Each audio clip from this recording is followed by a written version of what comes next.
Anamkara was written in 1997 by John. Main message is approach everything in life in a spirit of friendship. Instead of paying attention to our senses and to the seasonal rhythm of our lives, we end up with a somewhat mechanical existence. Anamkara asks us to truly become friends with ourselves, with nature, even with the idea of our own death. When you approach everything in life in a spirit of friendship, he says, much of it loses its terror. Celtic wisdom is also about seeing the eternal in everyday life. Poetry, art, friendship, and love are some of the ways that eternity is expressed with the fixed space and time that we call our world. Eternity is all around us, trying to break through to show us that it is real, while the world we inhabit has created the illusion that it alone is real. With our segmented focus on matter, we are poorer for this lack of imagination.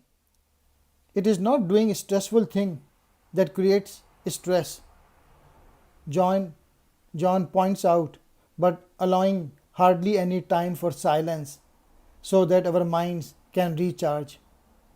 If we live an extroverted life with no time to ourselves, we always pay a price.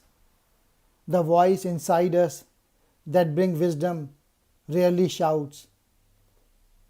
We have replaced religion with psychology, but psychology often lacks the depth to find out what is really going on.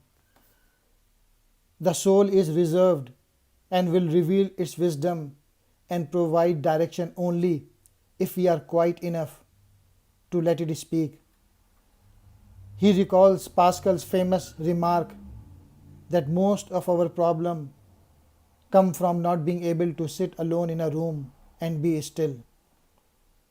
The other meaning of the command to love your enemies is to love that side of ourselves that we have been taught not to like.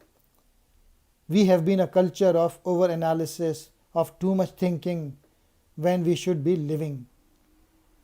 Negativity is like a blister on your life that you need not have, trapping you for years in mindsets of your own making. The full spiritual life is not about how many monasteries you have visited or how much meditation you have done, but to what degree you have been willing to let go of fear and give something of yourself.